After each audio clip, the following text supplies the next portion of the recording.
Hello and welcome to our YouTube channel The Things You Want.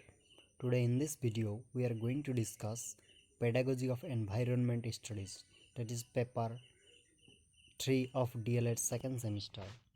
It is the paper of 2019. So let's start. Question number 1. Write short answer of the following. A. Mention two audio visual aids that are used for EVS lesson transition. Answer. VCD player, LCD project are the two audio-visual aids that can be used for EVS lesson transition. B. Write one difference between survey and field visit. Answer. In survey, data are collected through questionnaire or interviews, whereas in field visit, data are collected through observations or interactions with participants in their natural environment. C. Define disaster. Answer. Any natural or human generated event that produces great loss of human life or destruction of the natural environment, private property or public infrastructure. A disaster may be relatively sudden, such as an earthquake. D. Mention two types of test. The two types of test are oral test and written test. E. Define concept mapping. Answer. Concept mapping are visual representations of information. They can take the form of charts, graphic organizers, tables, flowcharts, Venn diagrams, timelines, or T-charts. Concept maps are especially useful for students who learn better visually, although they can benefit any type of learner. Question number 2. Write any two objectives of teaching learning of EVS of elementary level prescribed in NCF 2005. Answer. The National Curriculum Framework 2005 outlines several objectives for teaching and learning environmental studies at the elementary level. Two of these objectives are A. Developing an understanding of the natural and social environment. B. Fostering a sense of responsibility towards the environment. Question number 3. Write to difference between natural environment and man-made environment. Answer. Natural environment and man-made environment are two broad categories that describe different aspects of the world around us. Here are two differences between these two types of environments. Natural environment refers to the physical, biological, and ecological systems that exist in the world without human intervention. It includes things like mountains, oceans, forests, rivers, animals, and plants. Man-made environment, on the other hand, refers to the human-built environment. This includes things like cities, roads, buildings, bridges, and other human-made structures. B. In natural environments, humans have little control over the natural processes and systems that exist. For example, we cannot control the weather. In contrast, man-made environments are created by humans and are under human control. We decide where to build cities, what type of buildings to construct, and how to design transportation system. Question number 4. Discuss in short use of ICT help in effection of EVS classroom transition. Answer.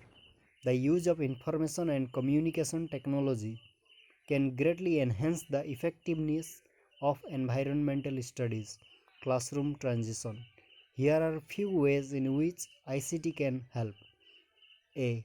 Interactive learning. ICT tools such as videos, interactive simulations, and educational games can make learning more engaging and interactive for students. B. Collaborative learning. ICT tools such as online discussion forums, collaborative documents, and video conferencing can facilitate collaborative learning among students. This can help students learn from each other, share their respective, and build a sense of community in the classroom. C. Access to information. ICT tools such as the internet and digital libraries can provide students with easy access to a wide range of information and resources. This can help students conduct research, explore new topics, and deepen their understanding of the subject matter. Question number 5. Prepare the competency mapping of lesson healthcare for class 3 EVS textbook. Answer. Competency mapping for the lesson healthcare in class 3 EVS textbook involves developing key skill and knowledge related to personal health and hygiene. Students will learn to identify common health problems, understand the importance of proper nutrition and exercise, and adopt good hygiene habits to prevent the spread of disease. They will also learn about various healthcare professionals and their roles in maintaining a healthy community. By the end of the lesson, students will be able to demonstrate the ability to make care of their own health and well being, as well as understand the importance of helping others to maintain good health practices. Through this lesson, students will develop competencies in critical thinking, problem solving, and decision making related to healthcare issues. Question number 6. Explain the justification of including environment studies in the curriculum for lower primary level. Answer. Including environment studies in the curriculum of lower primary level is highly justified due to several reasons. Firstly, it helps in developing a sense of awareness and responsibility towards the environment among children from an early age. They learn to appreciate the natural world and understand the importance of preserving it for future generations. Secondly, it helps in developing a range of skills such as observation, critical thinking, and problem solving. Children learn to observe and investigate their surroundings, analyze the information, and find solutions to various environmental problems. Thirdly, it helps in promoting sustainable practices such as conservation of resources, waste reduction, and the use of renewable energy. Children learn about the impact of human activities on the environment and how they can make a positive difference through their actions. Lastly, the inclusion of environment studies in the curriculum helps in developing a holistic approach to learning by integrating different subjects such as science, social studies, and language. It promotes interdisciplinary learning, which is essential for the overall development of children.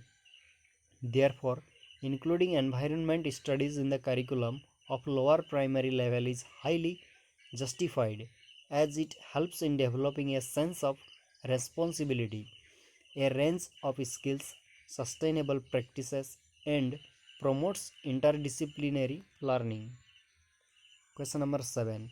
Choose one objective of EVS from National Curriculum Framework 2005 and explain how it is reflected in any lesson of the class 4 EVS textbook. Answer.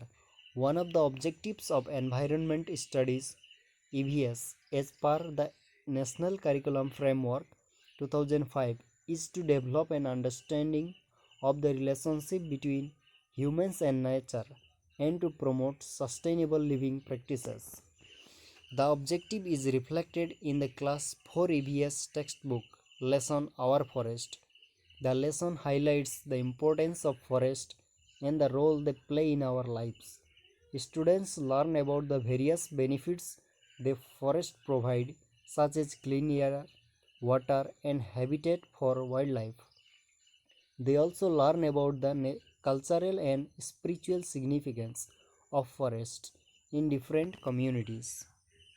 The lesson also emphasizes the importance of sustainable forest management practices such as conservation of forests, the need to prevent deforestation, and the promotion of reforestation and afforestation.